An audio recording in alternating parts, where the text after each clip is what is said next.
મસ્કામાં ઉત્સાહભેર મતદારોએ મતદાન કર્યું। વિનોદભાઈ ચાવડાને જંગી લીડ આપવાની નેમ કીર્તિભાઈ ગોરે વ્યક્ત કરી।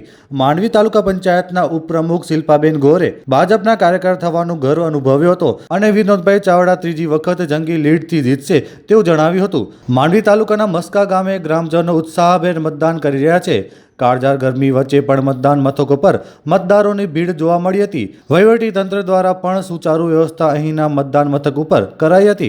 મસ્કા યુવા અગ્રણી કીર્તિભાઈ ગોર દ્વારા ભાજપના ઉમેદવાર વિનોદભાઈ ચાવડાને જંગી લીડ આપવાની વાત ઉચ્ચારાઈ હતી। આજનો દિવસ એક ઐતિહાસિક દિવસ છે, લોકશાહીનો પર્વ છે એટલે, અને એમાં પણ યશસ્વી પ્રધાનમંત્રી શ્રી નરેન્દ્રભાઈ મોદીના જે કાર્યો સબકા સાથ સબકા વિકાસ સબકા પ્રયાસ અને લઈ સૌને સાથે રાખી અને જે કાર્યો થયા છે એમાં ખૂબ જ ઉત્સાહપૂર્વક નવા મતદારો સાથે યુવાનો, માતાઓ, બહેનો, વડીલો ખૂબ જ ભાવપૂર્વક મતદાન કરી રહ્યા છે, ખૂબ ઉત્સાહ સાથે મતદાન કરી રહ્યા છે। આ કાળઝાળ ગરમીમાં જે આપ જોઈ શકો છો, આટલો ધમધકતો તડકો છે, ઊભી શકાતું નથી, એ પરિસ્થિતિમાં પણ લોકો ખૂબ જ ઉત્સાહપૂર્વક મતદાન કરી રહ્યા છે, રાષ્ટ્રહિત માટે મતદાન કરી રહ્યા છે। એમાં પણ વહીવટી તંત્રએ ખૂબ જ સરસ વ્યવસ્થા આયોજન ગોઠવવામાં આવી છે।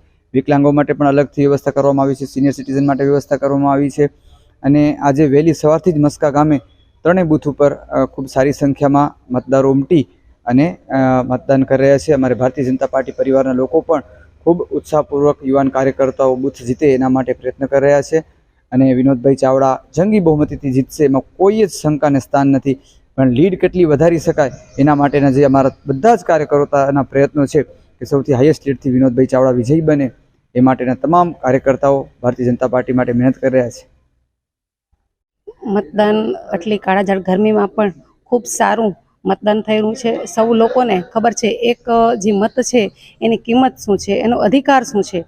તો ખૂબ સારી સંખ્યામાં લોકો સ્વયંભૂ આવી અને પોતાનું અધિકાર જે છે, વોટ જે છે એ આપી ગયા છે। અને હું વાત કરું માનનીય પ્રધાનમંત્રી શ્રી નરેન્દ્ર મોદી સાહેબની, કે ખૂબ સારા વિકાસનો કાર્યો તો થયા જ છે, પણ રાષ્ટ્રહિતના કાર્યો ખૂબ સારા કર્યા છે અને આપણું જે ભારત છે એ વિશ્વગુરુ તરફ જઈ રહ્યું છે। ત્યારે મને ખૂબ આનંદ છે કે અમે આ પાર્ટીના કાર્યકરો છીએ।